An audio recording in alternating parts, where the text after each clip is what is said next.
समांतर श्रेणी। आज का अपना टॉपिक है समांतर श्रेणी। तो सबसे पहले ये समझते हैं समांतर श्रेणी क्या होती है। यहाँ पर देखिए प्रोग्रेशन के बारे में बताया जा रहा है।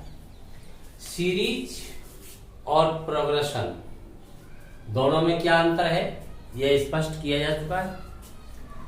सीरीज जब विशेष नियम का पालन करती है अर्थात उसके क्रमागत पद या तो किसी निश्चित अंतर से या किसी अनुपात से प्राप्त होते हैं, तब वो सीरीज क्या कहलाती है? प्रोग्रेशन कहलाती है। क्लियर? तो प्रत्येक अनुक्रम की संगत प्रोग्रेशन फाइंड नहीं होती है। सीरीज फाइंड होती है परंतु प्रोग्रेशन फाइंड नहीं होती है। प्रोग्रेशन उन्हीं अनुक्रमों के संगत फाइंड होगी जिनके क्रमागत पदों में समान अंतर अथवा समान अनुपात होता है।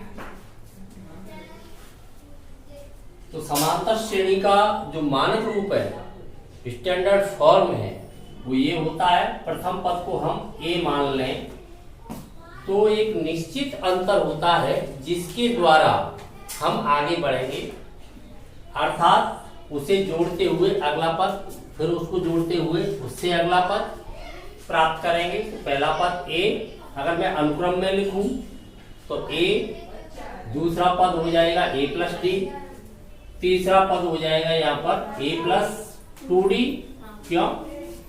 यहाँ पर कितना डी ऐड हो रहा है? 0 डी, यहाँ पर 1, यहाँ पर 2, एक डी ऐड होता चला जा रहा है।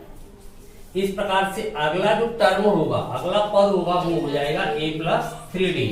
ऐसे हम आगे बढ़ते जाएंगे। अनुक्रम है, कॉमा से अलग कर रहा हूं तो समांतर अनुक्रम कहलाएगा। समांतर अनुक्रम होगा तो उसके संगत जो सीरीज मिलेगी वो क्या कहलाएगी? अरिथमेटिक प्रोग्रेशन अर्थात समांतर श्रेणी कहलाएगी। क्लियर?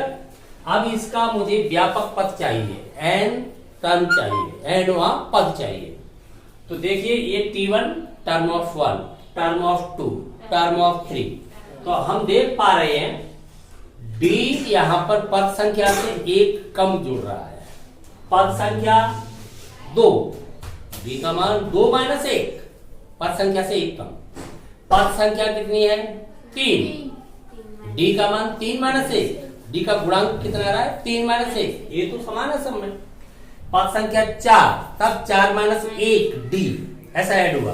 तो nवें टर्म में क्या होना चाहिए? n माइनस 1 होना चाहिए। तो इसका व्यापक, ये कौन सा रूप है? इसका मानक रूप कहते हैं। इसको कौन सा रूप कहते हैं? मानक रूप। क्लियर? स्टैंडर्ड फॉर्म, ये इसका मानक रूप है। व्यापक पद इसका लिखेंगे हम टर्म ऑफ n ऑफ पद, तब क्या होना चाहिए? a plus n minus 1 into D. Clear? परंतु यह व्यापक पद प्रारंभ से है, अर्थात प्रारंभ से nवां पद है। कोई भी पद प्राप्त करना है तो सीधा इससे प्राप्त किया जा सकता है। n के स्थान पर वो पद संख्या लगा दी जाएगी, परंतु कहां से? प्रारंभ से, अनुक्रम के प्रारंभ से। इसी अनुक्रम के पदों को जब योग के रूप में व्यक्त करोगे तो क्या कहलाएगी? प्रोग्रेशन। कौन सी? अरिथमेटिक। क्लियर? अरिथमेटिक प्रोग्रेशन बन जाएगी। प्रारंभ से nवां पद कहते हैं इसे। व्यापक पद को क्या कहेंगे? प्रारंभ से nवां पद। प्रारंभ से nवां पद। क्लियर होगी बात? समझ में आ गए? ये प्रारंभ से nवां पद हो गया। अब ये क्वेश्चन तुमसे कर दिया जाए, अंत से nवां पद क्या होगा? अगर किसी श्रेणी में पदों की संख्या निश्चित है, मान लीजिए उसमें n ही पद हैं, तब काउंटेबल नंबर है, गिना जा सकता है। प्रारंभ से भी अंत से भी गिना जा सकता है, तब भी n ही पद होंगे। काउंट चाहे प्रारंभ से चाहे अंत से करें, पदों की संख्या तो सेम आएगी। परंतु अगर प्रारंभ से काउंट करेंगे तो किसी पद का जो नंबर है वो अंत से काउंट करेंगे तो बदल जाएगा। बदल जाएगा। ठीक है, तो अंत से एनवां पद क्या होगा? अंत से एनवां पद, पदों की संख्या तो एन ही दी है हमने, तो अंत से एनवां पद बता सकते हो क्या होगा? बताइए, अंत से एनवां पद उल्टा लिख दोगे आप श्रेणी को, तो जो आपका अंतिम पद है वो प्रारंभिक पद बन गया होगा उस समय। अंतिम पद क्या बन गया होगा? प्रारंभिक पद बन गया होगा। तो इसी सूत्र का मैं प्रयोग कर रहा हूं अंत से पद ज्ञात करने के लिए। अंत से एनवां, देखिए क्या हो जाएगा, अंत से एनवां पद आपका हो जाएगा एल, लिख दूं उसे, लास्ट टर्म एल मान लेता हूं, जो लास्ट टर्म है वो यहां पर आ गया। समझना ध्यान से, यहां पर पदों की संख्या पर कोई प्रभाव पड़ेगा नहीं, वही रहेगी, n-1 रहेगी, परंतु प्रभाव पड़ेगा डी पर। क्यों पड़ेगा? क्योंकि आप इधर से इधर बढ़ने के लिए डी जोड़ रहे हो, वापस लौटने के लिए क्या करोगे? घटाओगे, अंतर करोगे। इस प्रकार से आपकी सीरीज पलट जाएगी, तब डी का मान नेगेटिव हो जाएगा। संख्यात्मक मान तो वही रहेगा। यहाँ पर a प्लस डी से a को दूसरे पद से प्रथम पद को घटाने पर क्या प्राप्त होता है? सार्व अंतर। सार्व अंतर क्यों कहते हैं? क्योंकि सभी में अंतर समान आ रहा है, इसलिए उस अंतर को क्या कहते हैं?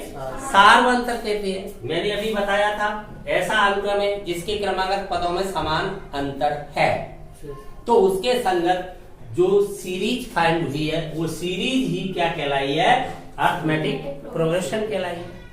क्लियर? तो समान अंतर क्या कहलाता है? सार्व अंतर कहलाता है, जिसे हमने कॉमन डिफरेंस को किससे रिप्रेजेंट कर दिया है? डी से रिप्रेजेंट किया है। प्रथम पद को हमने क्या मान लिया है? फर्स्ट टर्म को ए मान लिया है, तो समान अंतर है, तो दूसरे पद में डी का अंतर हो गया, फिर अगले पद में डी का अंतर हो गया, ऐसे बढ़ते गए।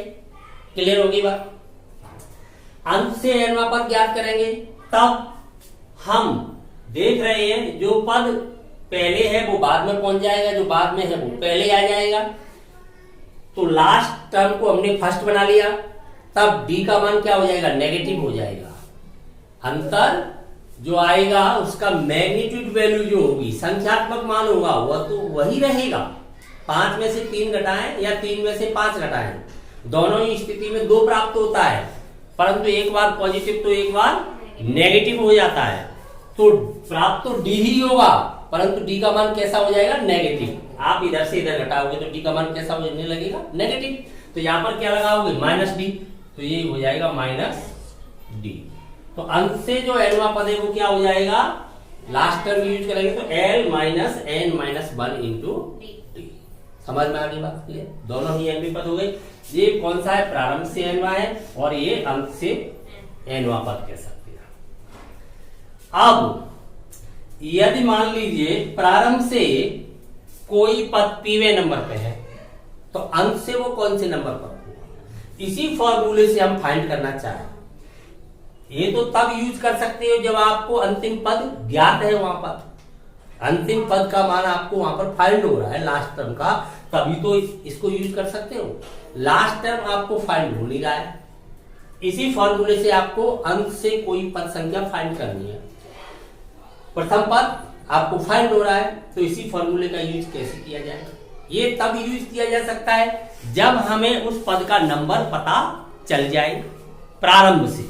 अंत से नंबर दिए होने पर हम प्रारंभ से नंबर पता कर सकें। मान लीजिए किसी श्रेणी में n टर्म, n पद है, प्रारंभ से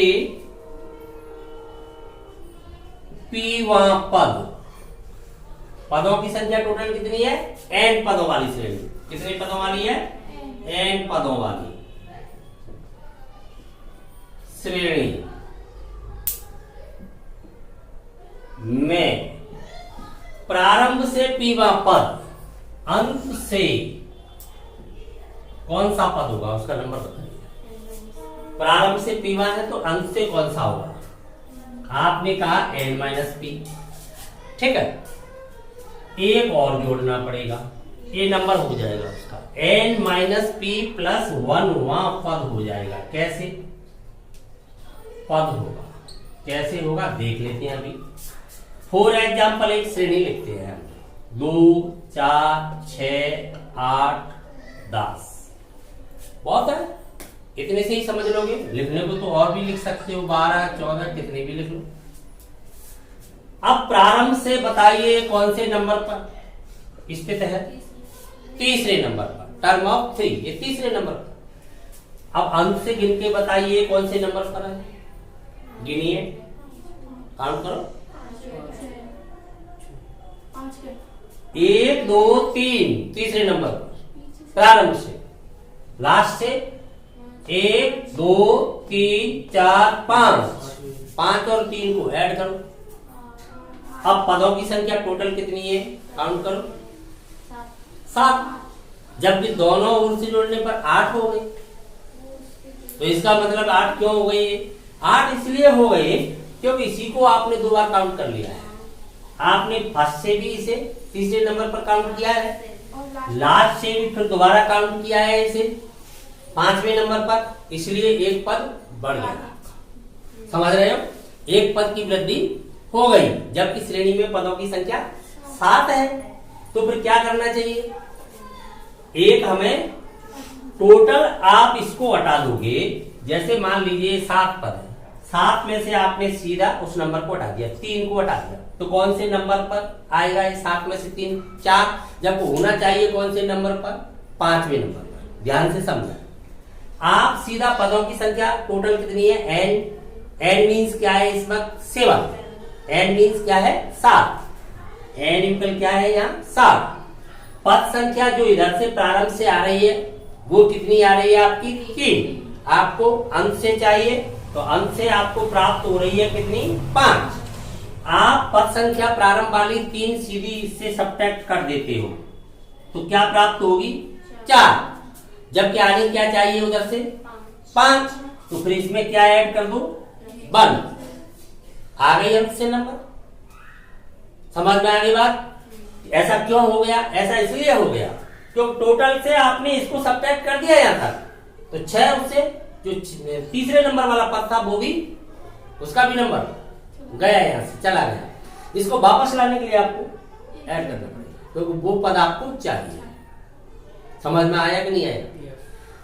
किसी पंक्ति में कुछ व्यक्ति खड़े, इधर से मान लो पंक्ति में कुल व्यक्तियों की संख्या है वहां पर 15 व्यक्ति खड़े। एक सिरे से कोई व्यक्ति 7वें नंबर पर खड़ा है तो दूसरे सिरे से कौन से नंबर पर होगा? टोटल व्यक्ति कितने हैं? 15। n equal 15। अगर एक सिरे से 7वें नंबर पर है तो दूसरे सिरे से कौन से नंबर पर होगा? 9वें नंबर पर। दूसरे सिरे से वो 9वें नंबर पर होगा। अगर आप सीधा 15 से 7 घटा दोगे तो व्यक्ति ही गायब हो गया, उसका नंबर ही गायब हो गया।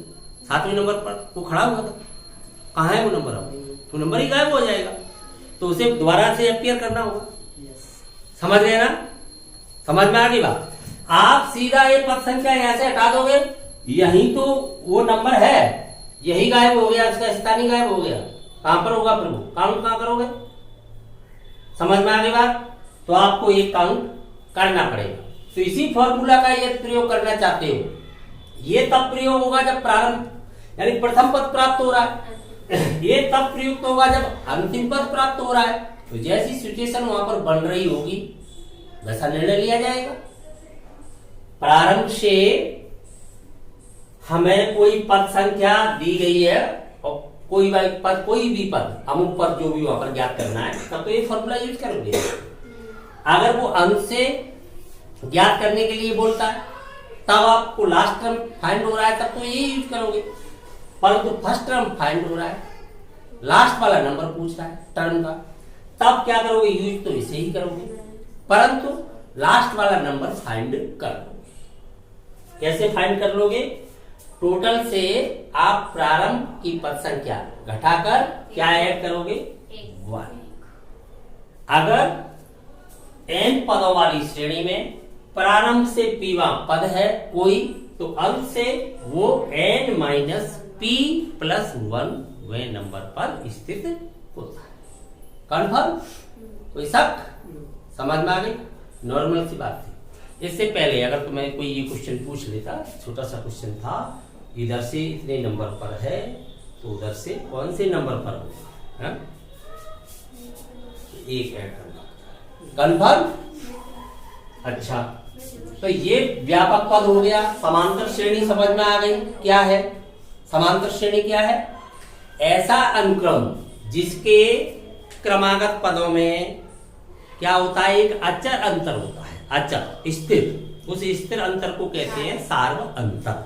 उसके संगत प्राप्त सीरीज को क्या कहते हैं? Arithmetic progression. प्रोग्रेशन भी बढ़ जाएगी अलग अलग भागों में। अर्थमेटिक कहते हैं समान अंतर वाली को, यानी समांतर श्रेणी। सीरीज से ही समांतर श्रेणी मिलेगी, सीरीज से ही गुणोत्तर श्रेणी मिलेगी, सीरीज से ही हरात्मक श्रेणी मिल जाती है। वो एक अलग है, वो आपके सिलेबस में नहीं है, इसलिए हम दो की बात करेंगे।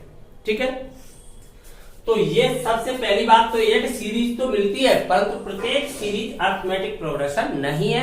वही सीरीज अर्थमेटिक प्रोग्रेशन है जिसके पदों में समान अंतर पाया जाता है। उस समान अंतर को हम सार्व अंतर कहते हैं, जिसे डी से हमने डिनोट किया है। ठीक, अब इसके बाद हम आगे बढ़ेंगे। अब देखते हैं n पदों का योगफल। n पदों वाली कोई समांतर श्रेणी है तो उसके सभी पदों का योगफल क्या होना चाहिए? डेरिवेशन मुख्य भाग होता है गणित का। डेरिवेशन के अंतर्गत आप जितने भी क्वेश्चन कर सकते हो वो करने चाहिए। हाँ, तो n पदों के योगफल के लिए एक शब्द होता है सम। सम का मतलब होता है योगफल। सम का मतलब होता है योगफल। एक शब्द था टर्म। टर्म का मतलब होता है पद। तो इसलिए हमने माना T of N, term of N, व्यापक पद के लिए। अब हम योगफल चाहते हैं एन पदों का, तो पहला अक्षर क्या है यहाँ पर? एस। तो इसलिए हम एस से व्यक्त करेंगे योगफल। लोअर स्पेस में क्या लगाएंगे? पदों की संख्या निम्न अनुलग्न के रूप में। ठीक है, आपस में कंसल्ट करने से बेहतर है, कोई भी आपकी समस्या है तो सीधा मेरे सामने आने दो, मुझे पता चलना चाहिए है? आसानी से सॉल्व हो जाएगी। तो देखिए, सम ऑफ एन जोड़ दें सभी को।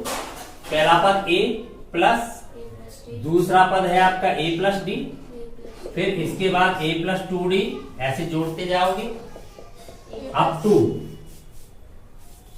एंडलेस का सिंबल नहीं है इस वक्त, अप टू है, क्योंकि आगे मैं अंतिम पद लिखूंगा, पदों की संख्या सीमित है। प्लस मैं लास्ट टर्म को लिख रहा हूं, उससे पहले भी कोई टर्म रहा होगा। अगर आप शो करना चाहें तो ये रहा होगा n-1 से पहले n-2 ये रहा होगा, एक और कम रहा होगा। एट लास्ट टर्म आप लिखना चाहो, देख रहा है आगे, plus a plus n-1 into D, ये हो गया लास्ट टर्म। अब नहीं लिख रहा है, चलो नीचे लिख देते, a plus n-1 into D, ये रहेगा। ठीक है, अब इन्हीं पदों को मैं पलट के लिख दूं, पलट के लिख दूं, लास्ट टर्म से फर्स्ट टर्म की ओर जोड़ दूं, तो बताइए योगफल पर कोई अंतर पड़ेगा या वही प्राप्त होगा? वही प्राप्त होगा, क्योंकि ये क्रमनिमेय होता है। ये कौन सा गुणधर्म है? क्रमनिमेय। अगर क्रम बदल कर योग करोगे तब भी योगफल वही प्राप्त होगा।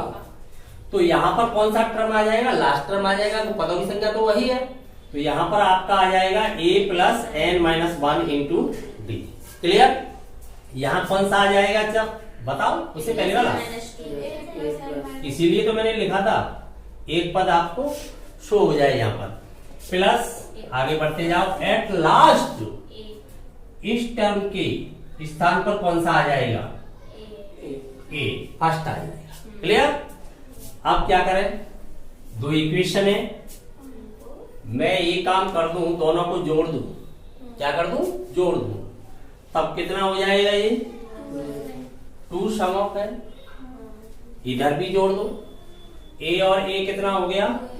2a plus n-1 into D, यही रह गया।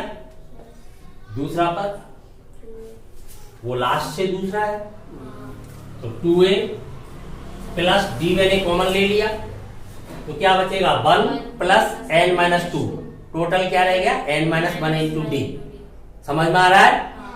1 प्लस n माइनस 2, तो टोटल क्या रह गया 1 लेफ्ट होके n माइनस 1 इंटू डी। अब तो समझ गए होंगे, आगे भी यही रहेगा, एट लास्ट भी यही रहेगा। देखिए कितना हो गया 2a प्लस, सब में समान हो गया।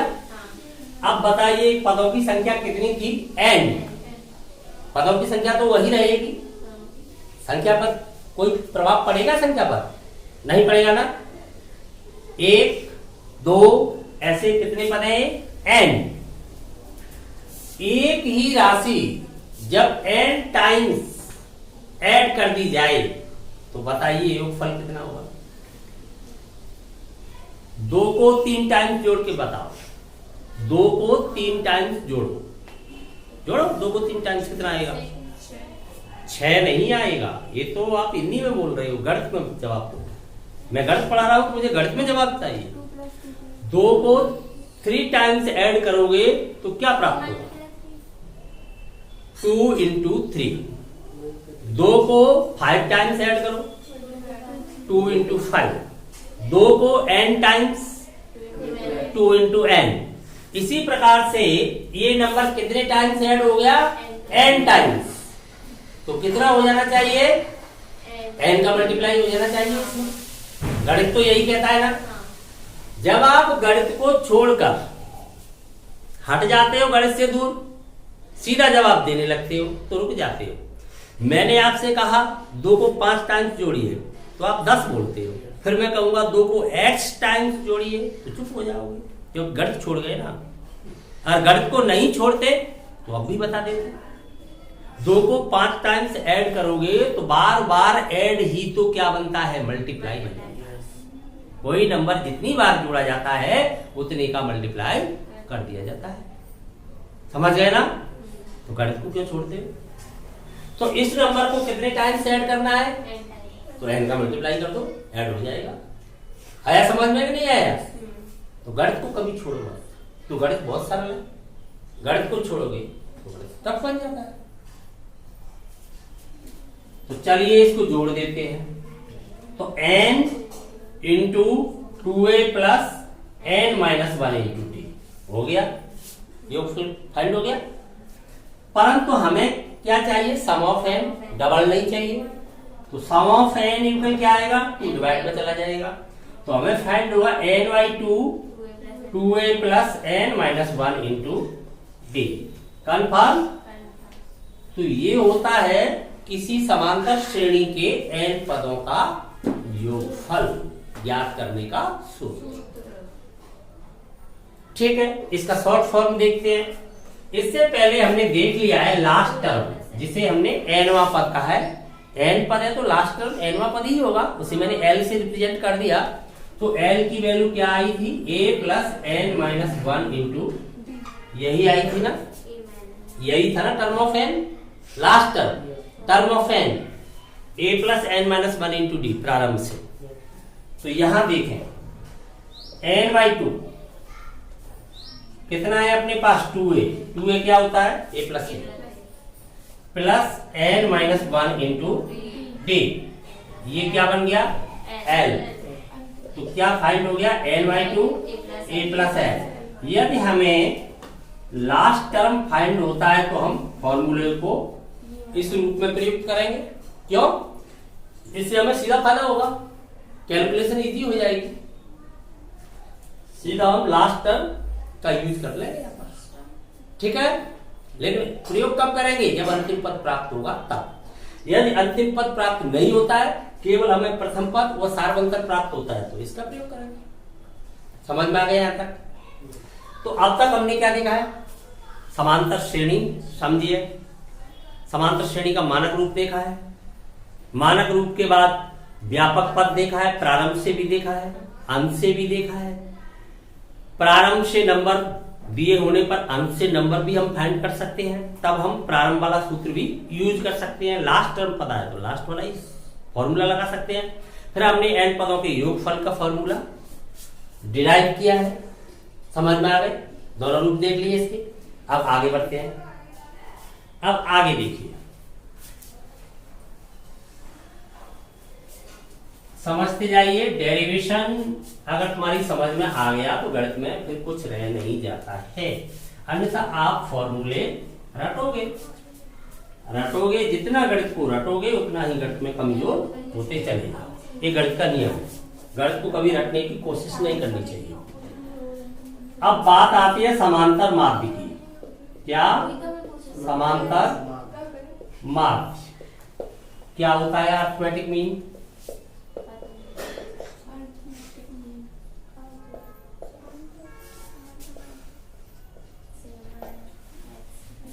देखते हैं समांतर माध्य।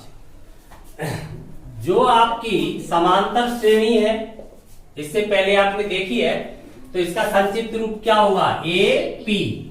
संक्षिप्त में इसको क्या कहेंगे हम? एपी। और अगर हमें हिंदी में बोलना पड़ा तो क्या कहेंगे? श्रेय। यही रह जाएगी। और इंग्लिश में एपी।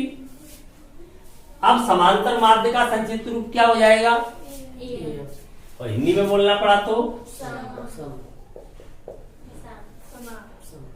और इंग्लिश में एएन। क्लियर? तो चलिए समांतर माध्य को समझते हैं। तीन राशियां ए, बी व सी आर इन एपी। संक्षिप्त रूप लिख दिया मैंने, अरिथमेटिक प्रोग्रेशन हो गई। तीन राशियां मैंने ली है ए, बी व सी। किसमें ली है? समांतर श्रेणी में, आर इन एपी, समांतर श्रेणी में। तो बताइए, अगर ये तीन राशियां समांतर श्रेणी में है तो इनमें अंतर है वो समान होना चाहिए क्रमागत पदों में। तब क्या होना चाहिए? b माइनस ए यूकल सी माइनस बी। सेकंड से फर्स्ट, थर्ड से सेकंड, अंतर समान आना चाहिए। सॉल्व करें आगे तो b इधर आके कितना हो गया? 2b। a उधर चला गया तो क्या हो गया? a प्लस सी। यानी जो बीच वाली राशि है वो बाहर वाली के योग का, यानी इसका दोगुना बाहर वाली के योग के बराबर हो गया। या इससे सीधा ये कह सकते हैं b यूकल हो गया a प्लस सी बाई 2। तो ये क्या कहलाया? समांतर माध्य। a व c का समांतर माध्य हो गया b। b क्या हो गया? आपने माध्य को पहले भी पढ़ा है 10th में। समांतर माध्य कैसे निकालते थे? राशियों का योग बटे राशियों की संख्या, आंकड़ों का योग बटे आंकड़ों की संख्या। तो आपको कितने आंकड़े मिल रहे हैं यहाँ पर? 2 a व c, दो राशियां हैं, उनका आपने योग किया। दो राशियां हैं, उनकी संख्या का भाग दे दिया, तो ए व सी का क्या है? ये समांतर माध्य हो गया। तो हमें पता चलता है समांतर श्रेणी के अंतर्गत जो प्रत्येक पद है वो अपने बाएं एवं दाएं और स्थित पदों का क्या होता है? समांतर माध्य होता है। जैसे एक समांतर श्रेणी लिखता हूं, 2, 4, 6, 8, 10, 12। यहां देखिए 2 और 6 का समांतर माध्य है 4, 4 और 8 का समांतर माध्य 6, 6 व 10 का समांतर माध्य 8, 8 व 12 का समांतर माध्य 10। परंतु प्रारंभिक पद व अंतिम पद किसी के समांतर माध्य नहीं हो सकते, क्योंकि उनको एक और पद नहीं है, उसके तो दाईं ओर नहीं है, इसके बाईं ओर। क्लियर? तो प्रारंभिक एवं अंतिम पदों को छोड़कर शेष पद अपने बाएं एवं दाएं स्थित पदों के समांतर माध्य होते हैं। समांतर श्रेणी की विशेषता देखिए। दूसरी विशेषता क्या है समांतर श्रेणी की? प्रारंभिक व अंतिम पद का योग कीजिए। करो योग, फिर करो योग, एक हटके, फिर करो योग।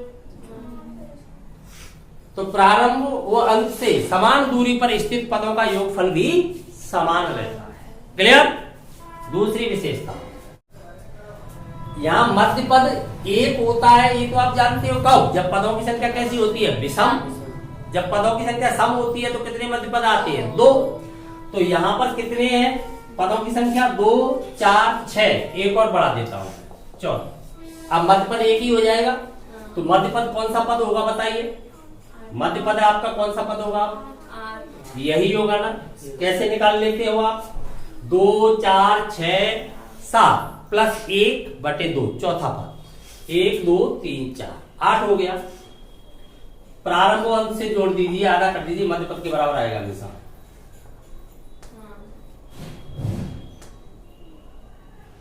मध्य पद क्या होगा? प्रारंभ अंत से समान दूरी पर स्थित पदों का समांतर माध्य होगा, मध्य पद के बराबर आ जाएगा। ठीक है, अब आपको योग करना है, इनका क्या करना है? योग। तो आपके पास एक फॉर्मूला है जो आपको अभी बताया है जस्ट।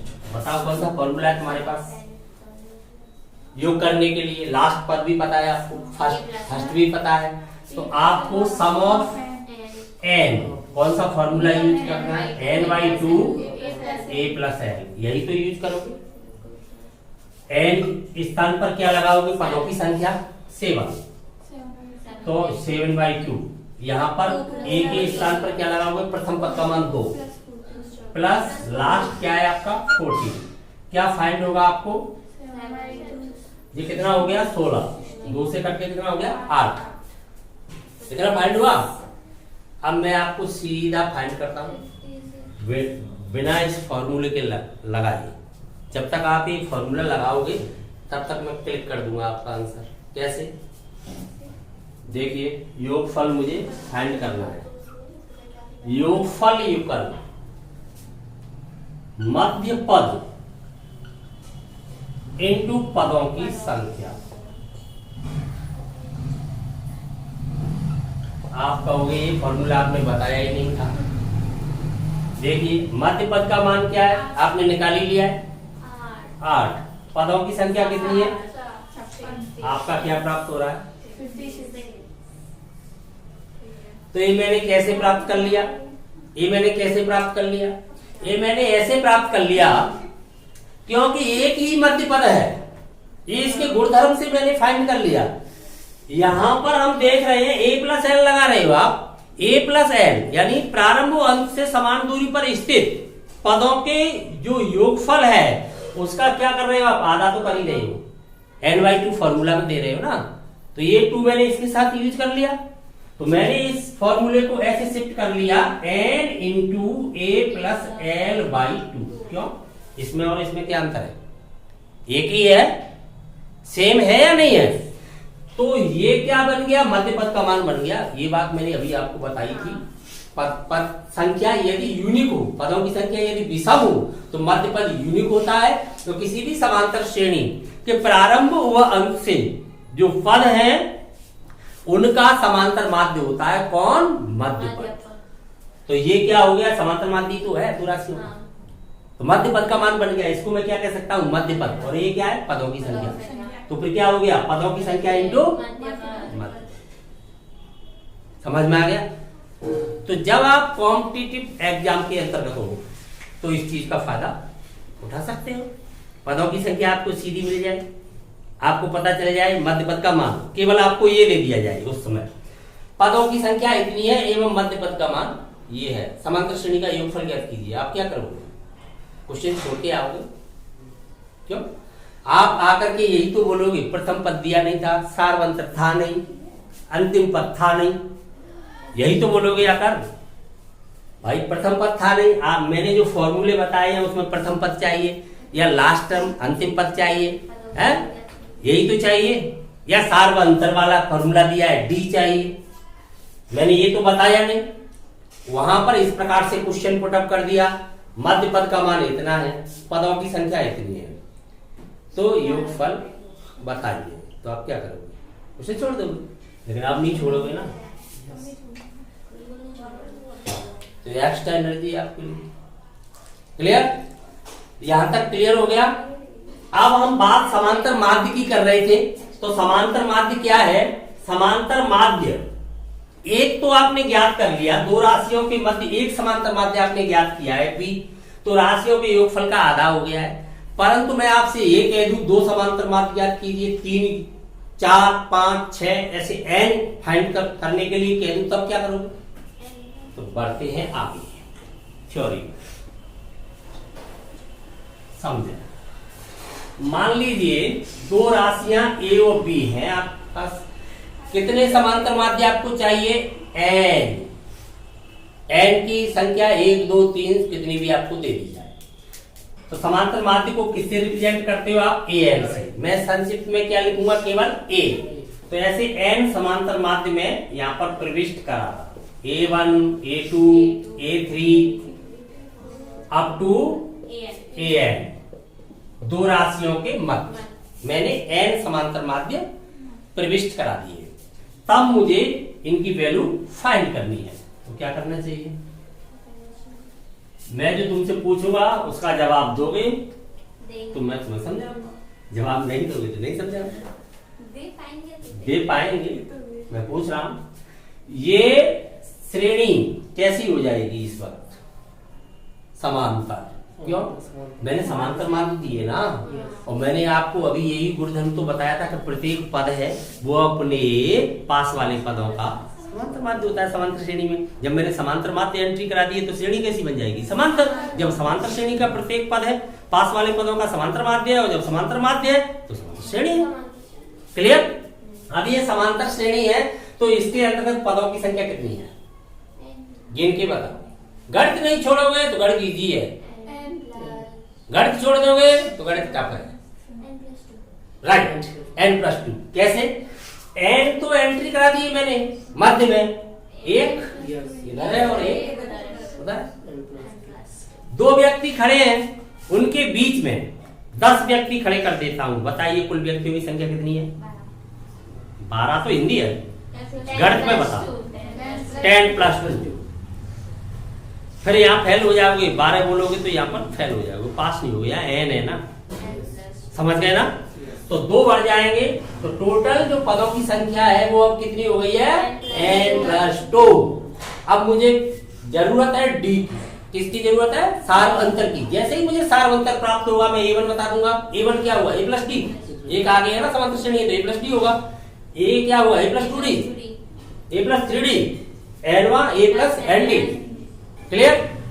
तो मुझे d की आवश्यकता है, तो मैं फाइंड करता हूं। चूंकि टर्म ऑफ कौन सा?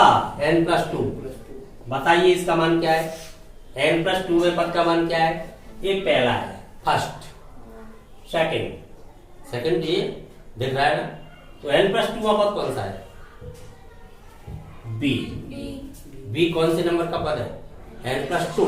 जितने पद होंगे लास्ट टर्म का नंबर वही तो होगा। किसी पंक्ति में 10 व्यक्ति खड़े हैं तो 10वें नंबर लास्ट में व्यक्ति कौन से नंबर पर खड़ा है? उसी नंबर पर। तो इसलिए बी कौन सा नंबर पर? n+2। आपको पता है व्यापक सूत्र मैंने अभी बताया है, टर्म ऑफ n क्या होता है? a+n-1 इंटू डी, प्रारंभ से n, यही होता है ना? तो यहाँ पर इसको मैं यूज कर रहा हूं। तो a+, n के स्थान पर क्या यूज करूं? पदों की संख्या इस समय कितनी है? n+2। n के स्थान पर यूज करूंगा ना n+2। तो ये क्या हो जाएगा? n+2 - 1 into D. तो मैंने माना है सार अंतर, मुझे फाइंड करना है। युगल क्या है? b। क्लियर? समझ में आ गई बात?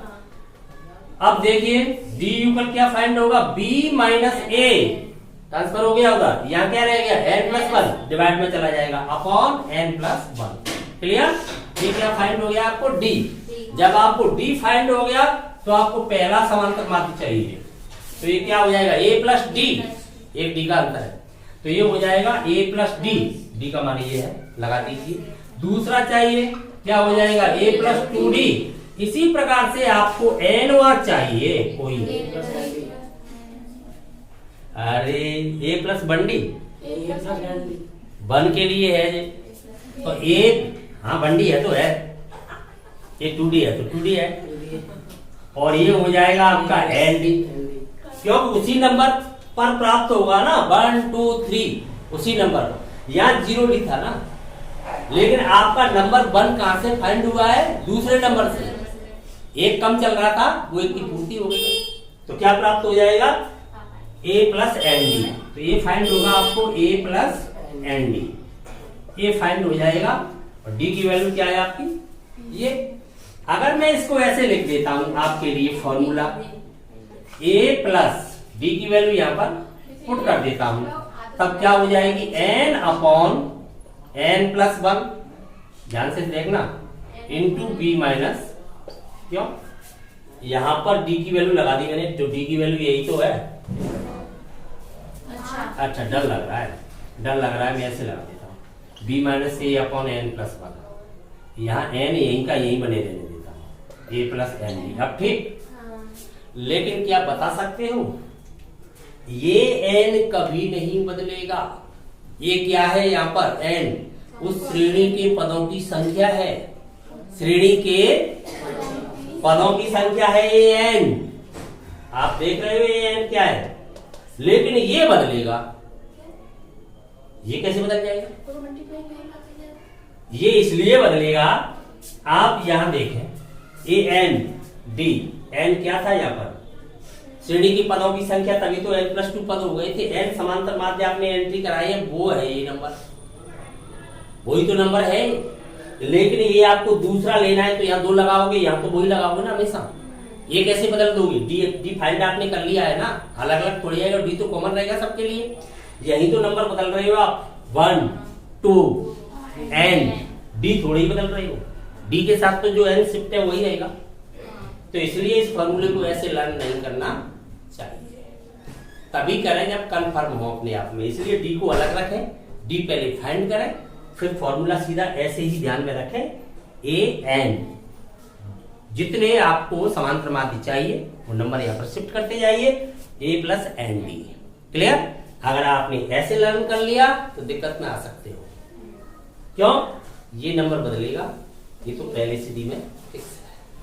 कंफर्म? समांतर माध्य वाली बात समझ में आ गई? आपकी थ्योरी का जो पार्ट है पूरा डिराइव हो जाता है। आज आपने क्या सीखा है देख लेता हूं एक बार रिकैप देकर। समांतर श्रेणी, समांतर श्रेणी का मानक रूप, उसके बाद व्यापक पद, प्रारंभ से अंत से नंबर भी फाइंड करना सीखा है, प्रारंभ से नंबर दिए होने पर अंत से नंबर फाइंड करना सीखा है। उसके बाद तुमने n पदों के योगफल के फॉर्मूले के 2 रूप देखे हैं, 2a plus n minus 1 into D वाला, a प्लस l वाला, ठीक है। उसके बाद एक स्पेशल बात भी आपको बताई है, श्रेणी के गुणधर्म के आधार पर पदों की संख्या दी गई हो आपको, मध्य पद का मान आपको मिल जाए, मध्य पद एक ही होगा, एक कब होगा जब विषम होंगे, तो सीधा पदों की संख्या का मध्य पद से मल्टीप्लाई करने से ऐड हो जाता है, योगफल फाइंड हो जाता है श्रेणी का, ठीक है। उसके बाद समांतर माध्य, कितने समांतर माध्य चाहिए, n समांतर माध्य, तो वो भी आप प्राप्त कर सकते हो। ये आपकी एक्सरसाइज 9.2 की पूरी थ्योरी कंप्लीट हो जाती है इस प्रकार से, ठीक है। अब इसको एट ए ग्लांस, एक नजर में समझ लीजिए।